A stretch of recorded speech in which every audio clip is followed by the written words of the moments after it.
Uncle Ron stuff. Today I'm going to talk about the my two favorite tools to organize what I call Windows home screen. It's the basic screen that you get when the computer first boots up. And years and years and years ago was MS-DOS, and you didn't really have a home screen. And well, I'm going to the Pentagon one time, and they had Apple computers. Early on, I'd never seen one.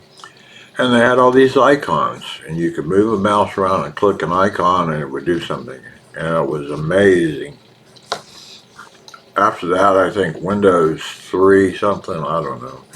That's when Windows shipped it over to icon-based home screen. But I think over the years they've done a pretty poor job of organizing all of the applications or features or functions that are available under Windows in any kind of reasonable organizational matter, so it's relatively easy to find anything. So there are two tools I use to help with that problem. One is free. It's always been free. It's no longer being updated, but it continues to work under the latest Windows 10 version or 11, Windows 11, whatever it is. It continues to work under that without having anything modified or anything. The other is not a free tool. You have to pay for it. Originally came across it as it was built in. It was a free utility for HP computers, and I happened to buy a used HP computer, and it was on there, and when I found it, I said, I really want this.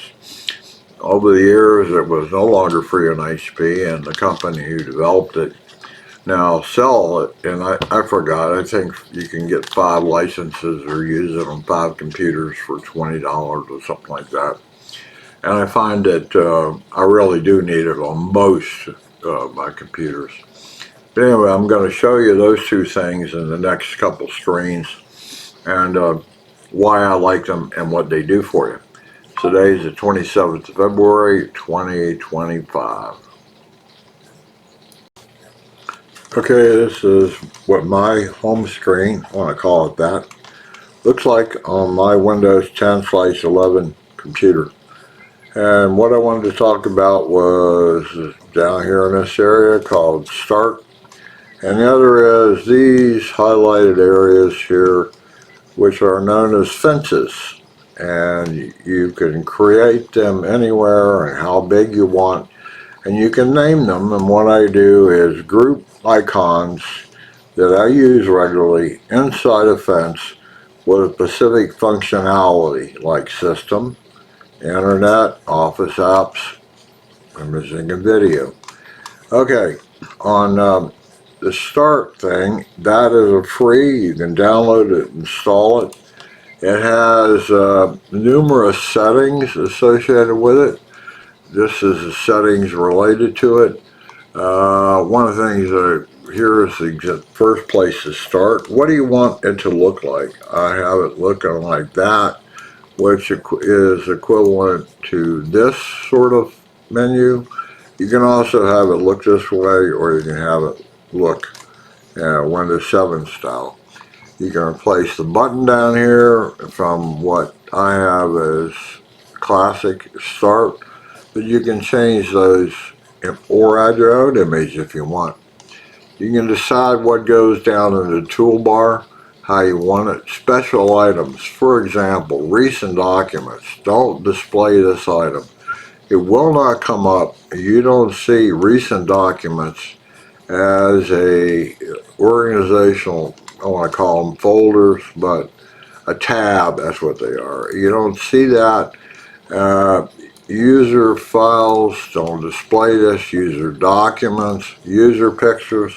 I don't want to see any of that stuff, so I turn it off. The search box, I do have a search box down here on the, right here is my search box on my Classic Shell menu, that search box is essentially like a Windows Explorer folder search. It'll search your hard drive and it shows you what you can search for, how you want to look at it, so on and so on. There are lots and lots of options that you can set as to how you want this to look like on your computer.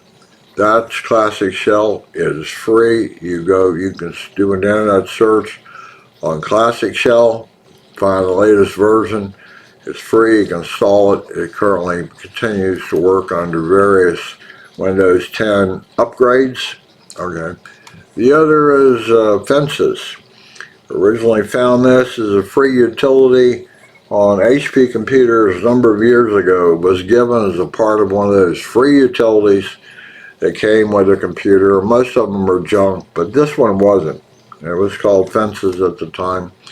And it lets you create areas on the screen that you can group various function-like icons into. So what you do, I'm going to create one, is hold down the left mouse button and I'll create a box. And I didn't do it quick enough. I hold down the box and up will come create fence here. And I go, yeah.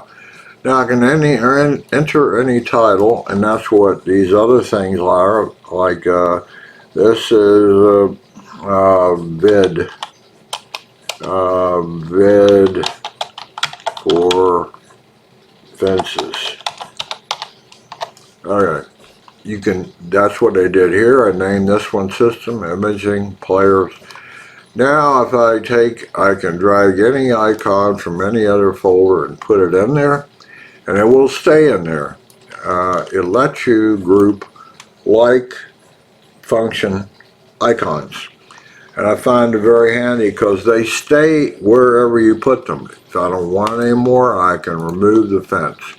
I can take a fence, I can make it, stretch it out.